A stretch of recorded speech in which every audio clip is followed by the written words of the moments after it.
So you've been with a narcissist, and after the relationship, you are torn up. You're completely distraught. You're broken down. Your confidence is gone. Your self-worth is like destroyed. And you're wondering, why am I feeling this way? And it seems like they don't care. Oftentimes, the question gets posed to a lot of us on social media, does the narcissist care when you leave them? Does the narcissist care when they're left alone? Does the narcissist care when they're broken up with? Like, what is actually going on that side? Because you care.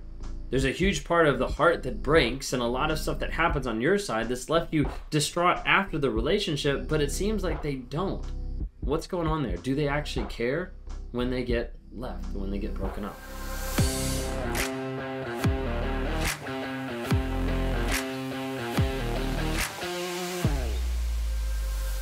Well, if you guys are new here, my name is Ben Taylor. I'm a self-aware narcissist on this channel to provide awareness, growth, healing, and change. And we do that with all different platforms. So if you haven't had a chance to follow, could really use you to help out encouraging other communities on TikTok, Instagram, Facebook, YouTube, LinkedIn, or even inside the Narc app.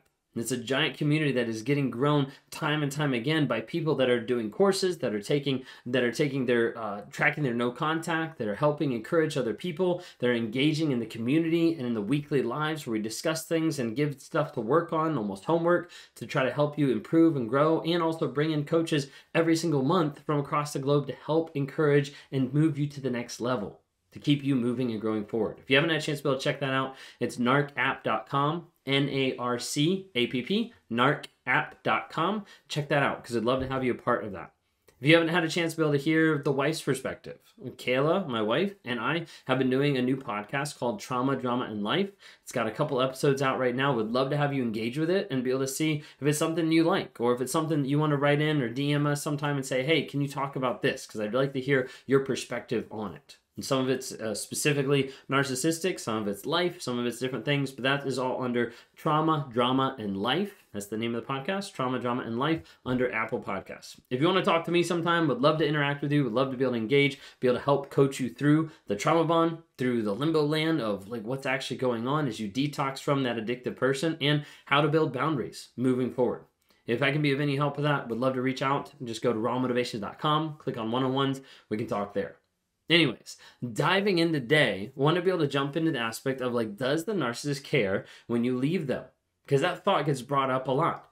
And I want to first off acknowledge, like, you care. Like, you love them. And there's a huge aspect that sometimes people like minimize, like, oh, it was all fake love and I fell in love with a facade and all these kind of things. But there's a lot of that is true. But sometimes they also discount the fact that you were in love with this person.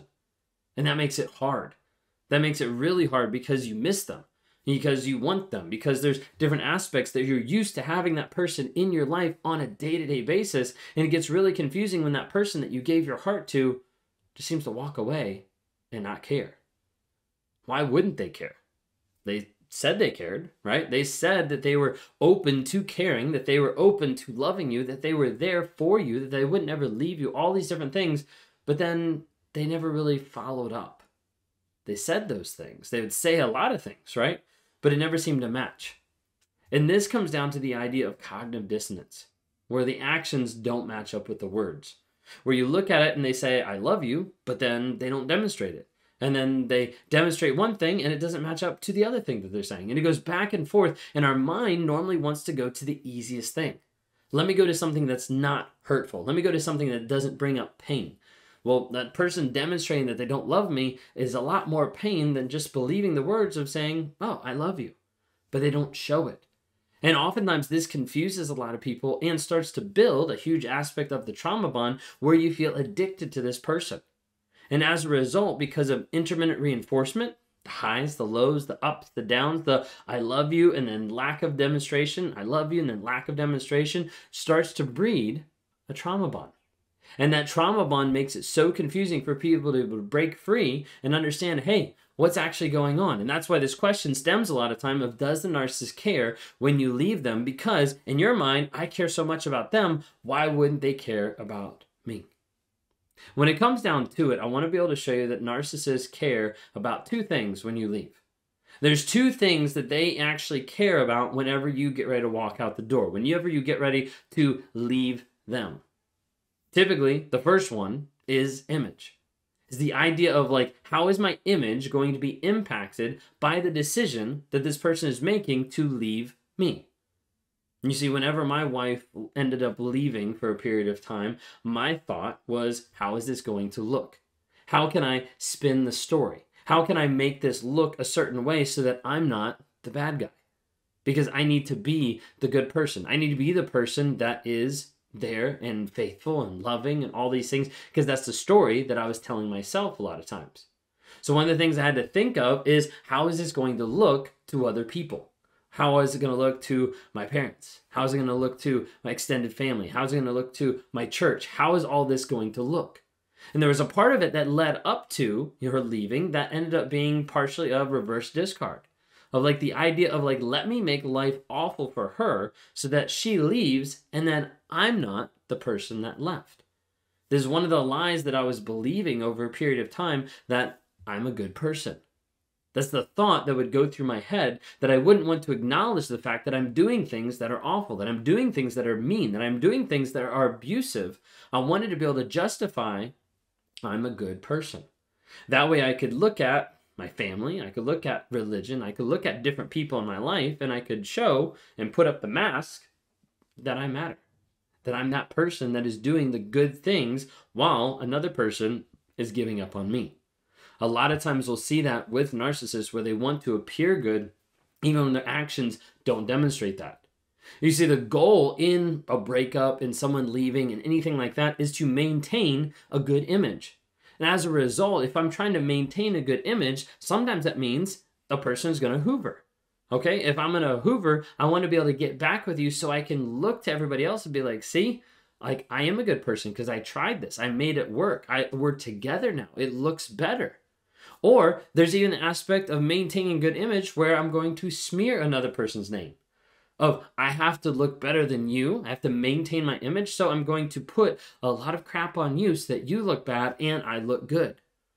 Sometimes even it goes as far as being like the idea to discard another person so that my image looks good because, well, you cheated on me or you were abusive or whatever it might be. The whole goal a lot of times that a narcissist will care about at the end of a relationship is image control. Who's going to see this? How will it look? And how can I come on top, making myself look better than what I actually am? Well, the first one that I mentioned is image. The second one, I think a lot of times, is money. Simply put, how much will this cost me? And going through a divorce, how much is this going to cost me in lawyer, in attorney, in court fees, in alimony, all these different things? How much is this going to set me back? Because we see a lot of times when people go through the divorce process and we bring in kids into the picture and we have to worry about custody and we have to worry about child support, we see a huge ramp up of narcissists that engage with this type of behavior and then get to the place of saying, I'm out. And I also don't want to pay child support. This is why I always caution people to never go through a mediation or never go through a divorce process that says, oh, we'll figure it out later. It needs to go into the divorce process because we have people time and time again where the narcissist will convince you, I'll pay, I'll figure it out. Let's just figure out after we get divorced. And as a result, they never pay child support. So be really careful because a lot of times that mindset is, how much is this going to cost me? What do I need to do? How do I get away from this responsibility? You see, a narcissist wants all the power, wants all the pleasure, but don't wants the accountability and the responsibility that comes with it. A lot of times when we're talking about money, it ends up being like, hey, I just lost my free place to stay. I just lost someone who was helping make money for me. I just lost a place that I could crash at. I just lost something that is going to impact me in the form of money. Because a narcissist doesn't want to be inconvenienced by someone else and doesn't want to have to step up and take that accountability and responsibility. And as a result, two of the biggest things that a narcissist cares about when you leave them is image and is money. And oftentimes those are the two biggest things that people can leverage whenever they're going through a divorce, whenever they're trying to get custody for kids, whenever they're trying to understand how is this actually happening. Because we notice a lot of times that narcissists don't care about a whole lot of other things, especially when it comes to a relationship ending. They don't care about you. They haven't demonstrated that. They haven't shown that. They don't care about the kids. They don't show up for them when they need to. They don't show up for them continuously, or when they do, they start manipulating, or they drop them off at another person's house to watch. Like, they don't really spend time with the kids. They don't interact well with maybe the pets. They don't really care about those. They don't care about hurting you or destroying other things. And you have to remember, when you're starting to question and put yourself back in the brain fog of like, wait a second, what's actually happening? Like, I thought they cared, and they're saying they care, cognitive dissonance. What are they actually demonstrating? What are you actually seeing on a day-to-day basis that is demonstrating their love, their care, their respect, their affection, their attention, their intentionality of being with the kids, of loving the kids, of loving you, of spending time with you? Because so often they'll try to fight at the end of the relationship and make you feel like they're loving and they're engaged, when all that they're really controlled about, that they're really concerned about, is image and money. So take a look at that in the relationship. And when you start to wonder, hey, do they actually care that we're broken up? Do they care that I left? Well, what they care about is what you did for them. The image that you were able to provide, or the image that they had while being with you, or the money that they were able to get or leech off of you, or still have through taxes or whatever it might be, because they were with you. A lot of times the only thing the narcissist cares about is image and money. How to be able to keep those, or how to be able to avoid losing those at all costs. Need you to understand, last but not least, you're not crazy thinking the stuff you're thinking or all the stuff you're going through. You're not alone. There's a lot of people out there. Join a community, get help. You're not hopeless. There's a lot of people that have been in your place right now that have continued to grow and can see the light at the end of the tunnel. Reach out for help.